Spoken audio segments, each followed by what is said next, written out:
Our Cleveland Browns 2024 opponent preview continues. We're in week 5, and it's the Washington Commanders. We'll dive into how they look, the additions, of course, the big add-on during the draft at quarterback, how they match up against the Cleveland Browns going into this week 5 matchup. Let's start the show right now. Turn up your volume. Because you're about to listen to The Sick Podcast with Andy McNamara, the sickest Cleveland Browns podcast. Chubb runs, he's to the 10, 15, he's to the 20, 25, 30, 35, 40, 45, 50. There goes Chubb, he's to the 30, 20, 10, 5, touchdown, Shabba-lubba hub.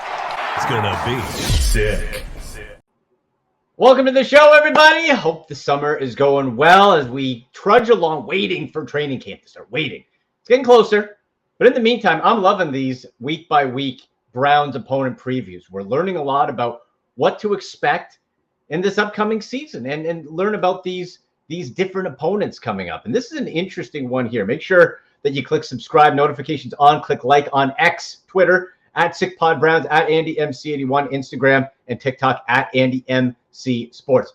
Washington in this NFC East, can they make that jump up? Can they contend with the Eagles, with the Cowboys? It's going to be a very interesting matchup. And I thought, well, hey, you know what? Let's go to one of the best. In fact, I'll say the best Washington Commanders reporter out there from ESPN, and he's also an alumnus of the Ohio State University, Mr. John Keim. John, how are you, sir? I'm doing all right. How are you guys? How are you? Doing well. Hey, you know what? Look, we're a Brown show. We love Ohio State. So as soon as I saw that, I was like, hey, we gotta talk with John a little bit. And you can look behind me right there. There's a shot of the Indians '95 celebration in Seattle. So yeah, beautiful. Yeah, because you're from Lakewood, right? From Lakewood, wrote Legends by the Lake years ago. So beautiful. Yeah.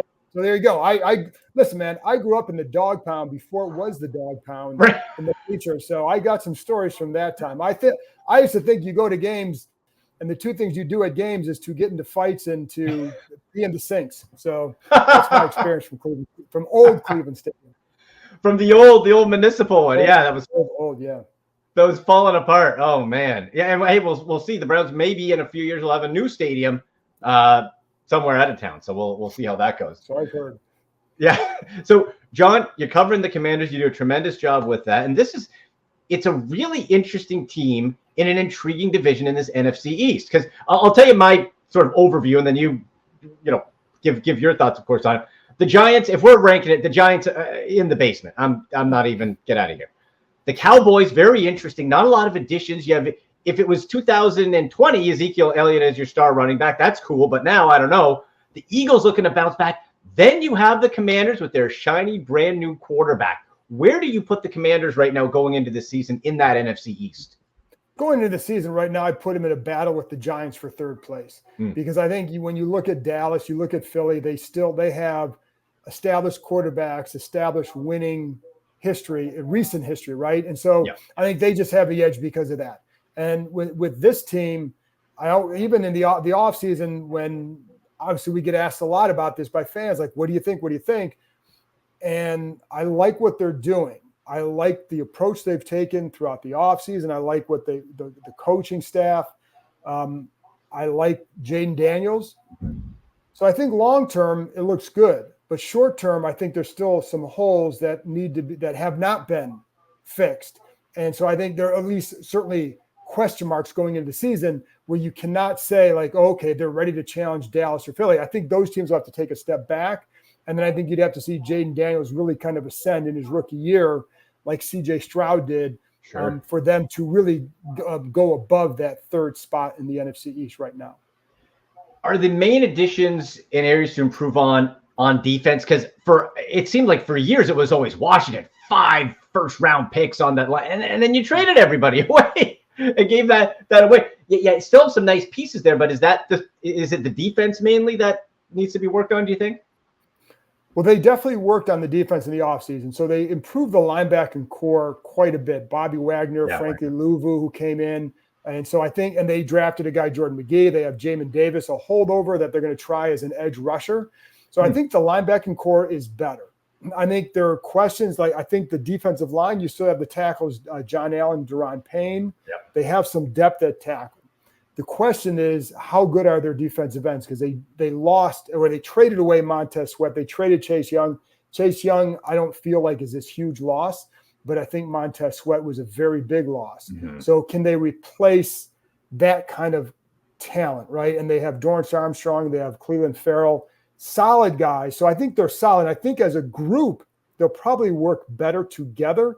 I also think where the question that I have on defense is the impact of the coaching, because the coaching was not good the last few years on defense. Mm-hmm. And so what's the impact of the coaching in terms of trying to generate a pass rush? In the past, it was, hey, like you said, we got these 4 first-round pick starters. Go get them, fellas. Yeah. That was their pass rush approach. Win your battle. Go get them. Well, they didn't do anything to manufacture a whole lot. And I think you're going to see more of that this year. Secondary questions at corner, big questions at cornerback. Safety I like, but big questions about not just who's going to start, but what level can they get to. So I think that's where you're going to see. So it's funny because, like, I don't think they can be much worse than they were last year when they were dead last. Right. But the question is how much better will the coaching make them, the scheme, the addition of Wagner, Louvu, those kind of things. I just think there's a lot of questions at corner that, to go and answer them all in the affirmative would be asking a lot. And Emmanuel Forbes, the guy they drafted in the first round last year, did not play well as a rookie. He's got to step up. They drafted Mike Samerstill from Michigan as a slot guy. I think he'll help. But the outside guys have to play well, and we don't know if they're going to do that or not. In conversation with John Keim from ESPN, covers the Commanders on X at John_Keim. You look at quarterback, and of course, Jane Daniels is the story, but I always like to look, John, at, okay, well, what if someone gets injured? We see it all the time. How is that quarterback room built? And sometimes you see, and the backups just don't make sense, right? It's like, oh, you have for the Commanders, Marcus Mariota, similar skill set. Love that. Driscoll's played games. Sam Hartman, best head of hair in the business. Can he play? Who knows? But he's a fourth, he's fourth on the depth chart. I just really like how this QB room is built. Is that a sentiment with you and the fan base? Like, it looks like a good looking group. I think there's questions about, like, what kind of a backup is Marcus Mariota. And, I know there's some people who look at his time in Atlanta and they felt like, like he lost his starting job, then he went and had surgery. There was that feeling around, like, oh, did he quit on them? Right. And I think for him, it was like, hey, he was, in his mind, he was playing through something. And when you pull him out and you're not putting him back in, you may as well get it taken care of right then. So sure, however you view that. But is he going to be that kind of guy that can help Jaden Daniels? Now, my understanding is, and talking to people who are tight with Jaden Daniels, Jaden really likes Mariota. So I think so I think that's a good thing. But if he has to play, what level does he play at? Like, they had Jacoby Brissett was here last year, and you got, fans know him very well. Yep. Like, Jacoby Brissett was an outstanding backup, and he's no longer here. And so can Mariota play at that level? I think there's a little bit of questions about that. But I think there's good chemistry in that room. Everybody knows this is Jaden Daniels' job now, right? Yeah. There's no competition. No, there's no competition. Yeah. And, like, he and Sam Hartman have a really good vibe. Like, those two really get along well. And I think, like, I don't know that they're going to keep 3 guys. I could see him keeping, obviously, Daniels and Mariota, and then maybe a Hartman or one of the other 2 on the practice squad. But I think it's a good room as far as, like, how they mesh. And you're right, like, the skill set, if they Mariota can offer he can do the things that offensive coordinator Cliff Kingsbury wants. He has the ability to run. And, so I think there's questions about his effectiveness as a passer, but anyway, so I think it's a good room, but I think we have to see how it really kind of evolves. Is it, like, this sort of jumped out to me when they also drafted Sam Hartman, and I'm not saying he's going to be anything close to what Kirk Cousins, I know Kirk Cousins gets dumped on a lot, but it's kind of interesting. You draft the big, like, the RG3 Kirk Cousins year, right? You draft the high pick, and then you get the throwaway quarterback, and the throwaway quarterback turned out to be a pretty damn good guy. I don't think Sam Hartman's at that level, but he's like that little kind of extra piece. You have him there for depth, I guess, right? Yeah, and I mean, he's an undrafted guy, so there aren't a lot of expectations coming in. But I will say, so I've covered this team a long time. The first year was Heath Schuler coming in the first round, 5th overall pick, where they picked Gus Frerotte in the 7th round. Gus Frerotte was better. Then it was RG3 and Kirk. Kirk was better. Jaden, I think I would put my money on Jaden Daniels being better. But I do think they obviously like Sam Hartman, and I think if he can develop into a quality backup, that's a big win for them. Sure. I think we'll see. I think when you watch them, and like when Cousins was here, you could see some of that passing. I mean, whatever anybody wants says about him, the guy is a solid NFL starter. Yes. That's hard to find. And he's worked at his game. I don't know that like Hartman has that kind of arm talent that Cousins does to develop into that, to develop in beyond maybe just being for them in their eyes, hopefully a good backup. But so I don't see that happening. And Daniels looked pretty good this spring. Like when you could see Cousins ascending when Griffin was here. Right. You could see it. You could start to see there was like, oh, okay, maybe Kirk is going to be better after it took a couple years, right? I don't know that we're going to see that this time. And we look at the rest of this offense. I don't think we will see that this time. Yeah. Right. And hopefully, look, I love Jaden Daniels. To me, if I had the book to pick, he would have been my first quarterback personally. I like the skill set overall. But you move to the rest of this offense. I love what the addition of Austin Eckler, veteran guy, not necessarily going to be all on him because you mix in Brian Robinson Jr. I've heard good things about Rodriguez Jr. as well. Do you feel, is this going to be more committee? Is Austin Eckler going to get a chance at more kind of bell cow work? What's that backfield look like? No, I think Eckler is really here to be a third down back. He's going to carry the ball. I think they like Robinson enough to know that you can mix them, right?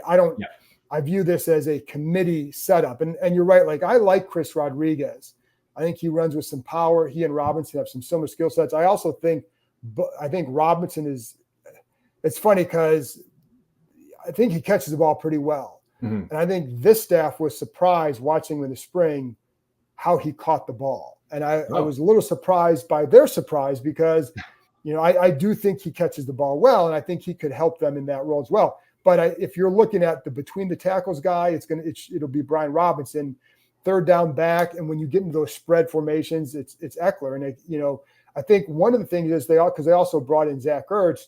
You have Ertz and Eckler as really good security blankets for a rookie quarterback. And that was clearly by design to bring in those kind of guys to pair with a rookie quarterback. And then I think Eckler will help. Yeah, I love that addition there. I think I like that blend. So, and again, the backfield, I just really like how the Commanders have built their depth chart. We said quarterback, we have running back. And then at tight end, you have Ertz, but then you have the rookie as well, so you don't have to rush him in, right? Well, and one thing with Kingsbury's offense is they want to use a lot of 2 tight end sets. So that's why, and you need to have the pass catching threat. So that's why Ben Sinnott, the kid from Kansas State, whom they drafted in the 3rd round, drafted the 2nd day. So that's why he's here to pair with Ertz. They also have John Bates, who's a very good blocking tight end who can catch the ball, but he's not a really dynamic threat as a receiver. And they have Cole Turner, a holdover from a couple of years ago, who really hasn't developed. So it's really, Sinnott will play a lot early because Kingsbury wants to use a lot of 2 tight end sets. You check it, I think there's this perception from the air raid offense, which he runs a variation of, that it's all wide open and 5 receivers and all that. I think they ran they ran among the most 2 tight end sets during his time in Arizona compared to the rest of the league. So that's why I say Sinnott and Ertz and John Bates will be paired together. And so I think, so I don't think they're going to ease Sinnott in. I mean, he looked pretty good this spring, so I don't think they'll ease him in. But Ertz will be the number 1 target, but you need that other guy. With that succession plan eventually, and then you backfill that as you need. Yes. Yeah. Yeah.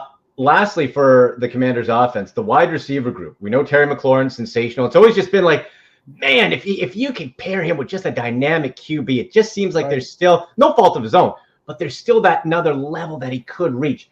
Dotson, Yeah, I think he's okay. And Luke McCaffrey, we like the name, but what should fans really expect out of a Luke McCaffrey? Is it slot? Is it possession? Like where does that work? I think I'm curious to see that as well. And when they drafted him, they talked about his short area quickness and how for a guy his size is over 6 foot, that he moved more like a smaller guy in the short area, which would be good in the slot. But they also feel like he can play the Z position, so outside as well. So I can see him moving around a little bit. I know in talking to his coaches in college that they feel like he can do that, and he did do that.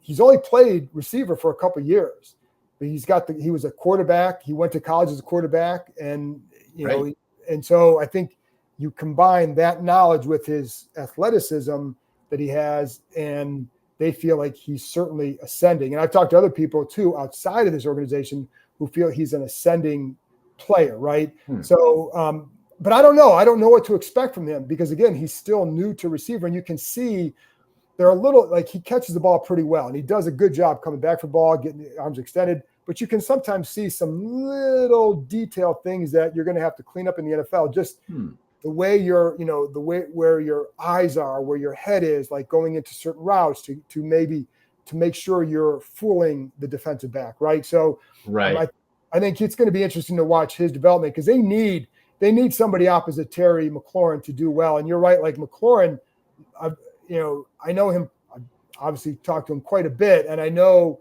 the one thing he wants is to finally get into a situation where you have that chemistry with the quarterback where you can get up to the line of scrimmage and you look at the coverage and this guy's seeing the same coverage. So you're going to kind of adjust your route accordingly because and he knows that, and you're on the same page. He hasn't really had that. There was some times with Howell last year where it was there, but not enough. And I know like he gets Terry's a pretty upbeat guy, but I can tell like there's some, I wouldn't say jealousy, but maybe some envy of other guys that he sees in the league who have played with one quarterback. Yeah. I think this will be his 10th or 11th starter that he's played with. Ooh. Yeah, it's amazing. So and you brought up Dotson. The big thing with Dotson is Dotson's a good route runner. The thing for him is getting away from press coverage. If he can do a better job with that, then it can help him. I also think if they do a better job of maybe moving around, creating some situations, he can be more productive. But the press coverage is where it's going to, his ability to get off press coverage or get away from that will dictate his ceiling. If he does a good job there, you're looking at a 50, 60 catch guy. If not, it's in that 40 to 50 range where he can make some big plays. He's got talent. If you want to play zone, he can hurt you. And off man, he can hurt you, or he move maybe motion to a stack, to a bunch, whatever. But he's going to have to improve at the line against press to really kind of take a big leap. Certainly an ascending team. And the last one for you here. How do you think they stack up against the Browns? By week 5, who knows what can happen. But when you look at this head-to-head, the Browns, the big question mark, of course, every other piece is set. John, every other piece is there. The quarterback, Deshaun Watson, is really the big what-if X factor. So how do you think these guys match up head-to-head? So when you look at it, and we didn't even get to the offensive line, but I'm glad you asked that question because I think it's going to start there. Like, the same question a lot of teams had, can you block Myles Garrett? But this is a line that they will have 3 new starters, and we don't know going into camp who is going to start at left tackle. Like you have Cornelius Lucas, who's been a backup swing tackle, good swing tackle, but a backup. And they drafted Brandon Coleman in the 3rd round and as a left tackle. So one of those guys is going to start at left tackle. How is that going to look against Myles Garrett? And you're depending on how they use Garrett, and how is it going to look against the looks that Schwartz likes to send, and can they protect Jaden Daniels? So I think that defense, as you know, is really, really good. And so you have a really good secondary. And I just brought up the stuff with the receivers. You have one proven commodity in McLaurin, a question about Dotson, and then a rookie in McCaffrey. So like that's a game where and say here's the other guy. The guy that I really like on the Browns D is Koromoa. And we had to do a couple of years ago when we had to do for ESPN, we had to do our mock. And when it came to at the time, I can't remember if it was football team, Redskins, Commanders, whatever it was at the time. So they ended up taking Jamin Davis. My pick was Koromoa because when you watch him on film, how fast the guy plays. and he still plays fast. So like he's going to be a guy to watch in that game too, whether it's coverage against the tight end, running back, or just on some of the pressures. So I think that's going to be a tough matchup for them defensively. What does Deshaun Watson look like at that time? Is it a week where he still healthy? Is he does he have the chemistry? What's Nick Chubb's status? That's going to determine that. And I think it's hard to know because there are so many questions. There are enough questions about this defense at the corner positions and defensive end positions that what's it going to look like for them. But I think obviously they added talent at receiver. How will they combat that? But so much of it will be the status of Nick Chubb and that offensive line against the interior. Gosh, the interior of that O-line against the interior of the Commanders' D is going to be something to watch. Well, and Ohio State rookie coming in, Michael Hall, right? That's right. On a nice rotation piece. Who I love that pickup in the second round when they got Hall. And you know what? I don't think he gets enough credit, John, because like they're saying, oh well, there's stretches he didn't make an impact. Well, they kept switching between like nose tackle, deep. Like he's not going to be used like that in Jim Schwartz's offense. So I think that's a great pickup there.